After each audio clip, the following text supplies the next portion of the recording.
Fala pessoal, tudo bem com vocês? Aconteceu de novo, o Palmeiras passou. O Palmeiras é o novo líder do Campeonato Brasileiro, ultrapassou o Botafogo que tropeçou em casa diante do Vitória. E terça-feira tem a final do Campeonato Brasileiro de 2024. Vamos falar sobre tudo isso? Chega mais, eu sou o Chico Garcia, inscreva-se no canal e vamos juntos.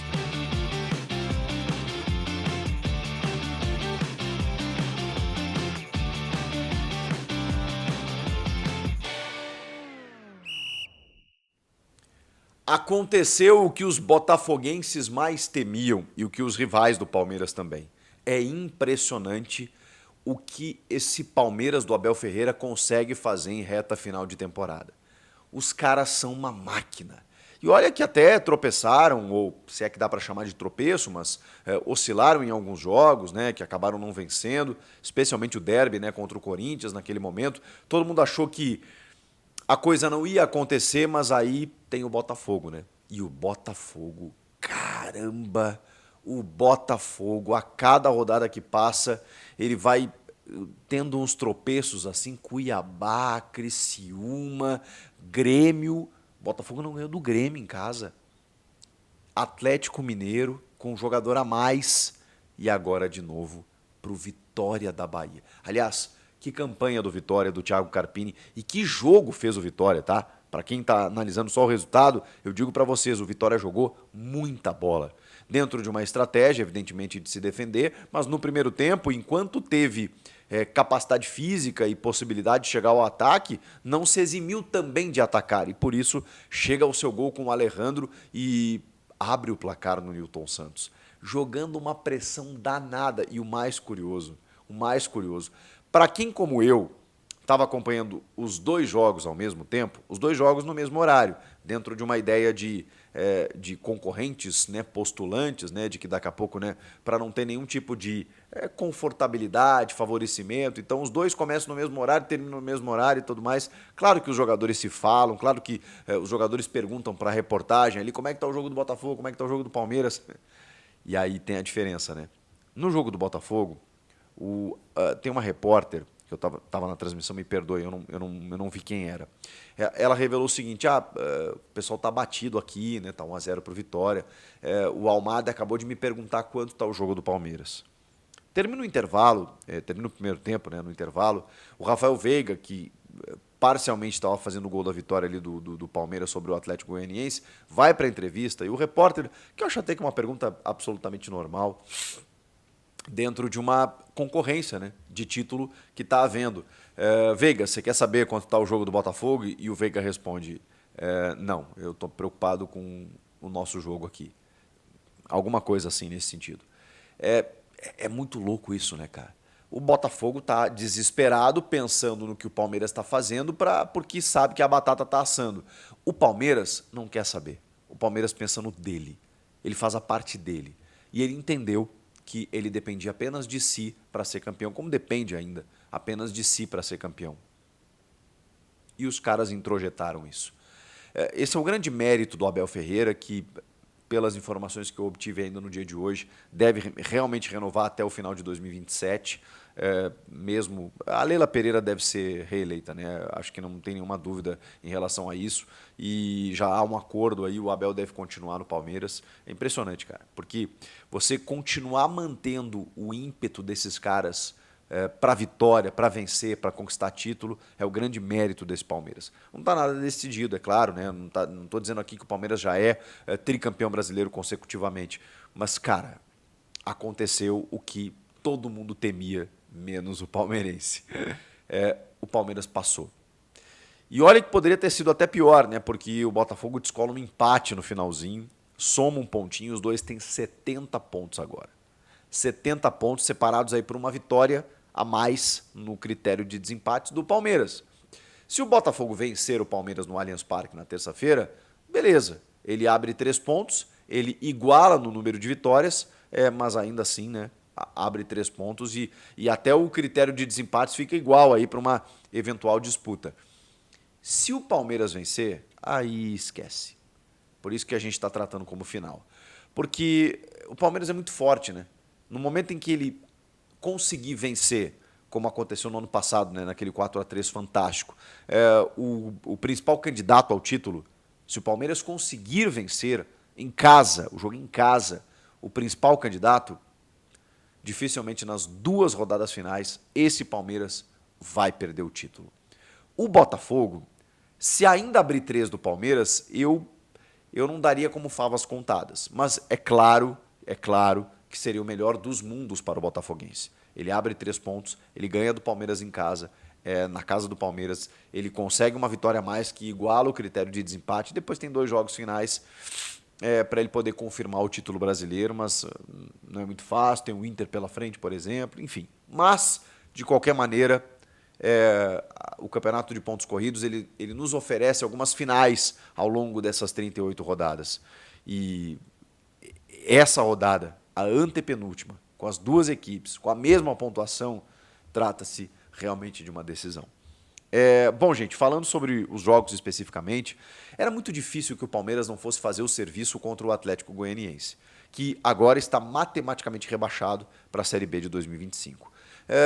O gramado não ajudou, a chuva também não, o jogo não foi legal, mas aí tem algo muito curioso, né, que forja times campeões. O Estevão tem uma jogada lateral em que ele entra na disputa com o jogador e ele é empurrado nas costas e ele cai dentro do banco de reservas do Palmeiras. O Abel Ferreira, obviamente, né, se exalta, reclama da arbitragem, o que está acontecendo aqui e tudo mais. O moleque lá cai sentado, estatelado depois do encontrão. O juiz não dá falta. Ele volta para o jogo. E recebe uma bola na ponta direita, no ponto futuro, com 2 jogadores à sua frente. Ele entra por dentro dos caras. Ele dá um come nos caras pelo meio. Vem um terceiro, ele passa junto e ele rola para o Veiga. E, aliás, precisamos falar de Rafael Veiga, né? Que em algum momento da temporada deu uma oscilada e na reta final tem sido determinante, decisivo, como ele sempre foi. O Rafael Veiga, a cada ano que passa, a cada jogo que passa, ele se torna mais ídolo. E se o Palmeiras vencer esse título, muito na conta deles, tá? Estevão e Veiga. O Veiga de novo. Meia, aparecendo na área para finalizar, uma jogadaça do Estevão. Cara, é um negócio tão, como é que eu vou dizer, tão humilhante, né? Porque ele domina, ele tem tempo de dominar, ele desloca e toca no canto do goleiro, o goleiro faz assim, ó, não acredito que esse cara fez isso, que ele chutou agora, ali, sem ninguém esperar, que ninguém diminuiu a marcação, não bateu em ninguém, não, ele chutou no cantinho, acabou, ele é objetivo. Rafael Veiga abrindo o placar no primeiro tempo. Depois não teve mais nada no jogo, nada. Mas teve o mais importante para o Palmeiras, 3 pontos. E ao mesmo tempo em que o Veiga está marcando o seu gol lá em Goiânia, o Vitória está fazendo o seu gol lá no Newton Santos. E aí faz aquela coisa, né? Ao mesmo tempo. Claro que o Botafogo cresce, claro que o Botafogo, apesar de alguns desfalques, tem time para isso, tem jogadores talentosos, tem o Almada, tem o Savarino, tem o Igor Jesus, não tinha o Luiz Henrique, não tinha o Alexandre Barbosa, mas tinha bons jogadores, depois o Matheus Martins. E aí começou a empurrar o Vitória. O Vitória já com 1-0, aí mudou um pouco a sua postura, recuou o time e o Botafogo martelando. Mas foi uma maneira do Botafogo martelar diferente da que eu acostumei ao longo do ano. Eu vi um Botafogo furar retrancas com ultrapassagem, velocidade, transição, passes muito rápidos, inversão de jogada. E aí isso confundia completamente a marcação, porque era tão rápido que os caras tocavam para lá, tocavam para cá, tocavam, daqui a pouco um cara passava, esse cara recebia na frente, cruzava, sabe, uma coisa muito louca, uma intensidade, um dinamismo, uma velocidade nos movimentos. Não era esse Botafogo. Esse Botafogo não tem tanta velocidade, tanta intensidade, tanto ímpeto. Toque para cá, toque para lá, cruzamento, chuveirinho, pum, mão do Lucas Arcanjo, daqui a pouco uma sobrada, escanteio, volta, não sei o quê. O Botafogo tentou, mas de uma forma mais desorganizada, mais aleatória. Foi assim que o Botafogo, inclusive, chega ao seu gol, quando o Tiquinho já está em campo, mas a bola acaba batendo no Wagner Leonardo, e é um gol contra, mas ok, era um golzinho necessário, já é quase 40 minutos do segundo tempo, mas ainda assim soma apenas 1 ponto. A circunstância do jogo, para quem assistiu, era pior. O Vitória fez um belíssimo jogo e poderia ter, em algumas estocadas, ter feito o segundo gol. de tanta competência que teve o Vitória do Thiago Carpini. Mas ok, terminou 1-1, melhor do que encomenda. Porque a tendência era 1-0 para o Vitória, tá? Ou até mais. Mas ok, conseguiu um empate, somou um ponto. E aí tá ali, 70-70 com o Palmeiras. O Palmeiras não ia desperdiçar a sua chance. Eu achava que o Botafogo poderia desperdiçar a dele. Desperdiçou, mas somou ponto. Os dois, um pontinho para cada. E agora os dois se enfrentam na terça-feira no Allianz Parque. Que final! A rodada ainda teve o empate do São Paulo com o Galo, né? O Galo abriu 2-0 em pleno Morumbis.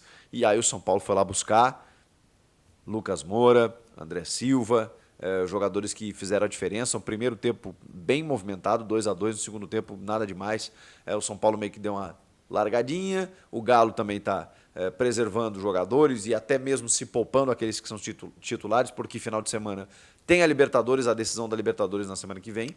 E teve ainda nesse jogo, nessa rodada, nesse sábado, né, Juventude e Cuiabá. O Cuiabá praticamente rebaixado, estava fazendo 1-0, e aí tem o gol do Nenê, no finalzinho, no apagar das luzes, para empatar o jogo, e um ponto importante que o Juventude precisa, ele está fora da zona, mas ainda assim, só 39 pontos, é muito pouco, está correndo risco ainda o Juventude de Caxias do Sul.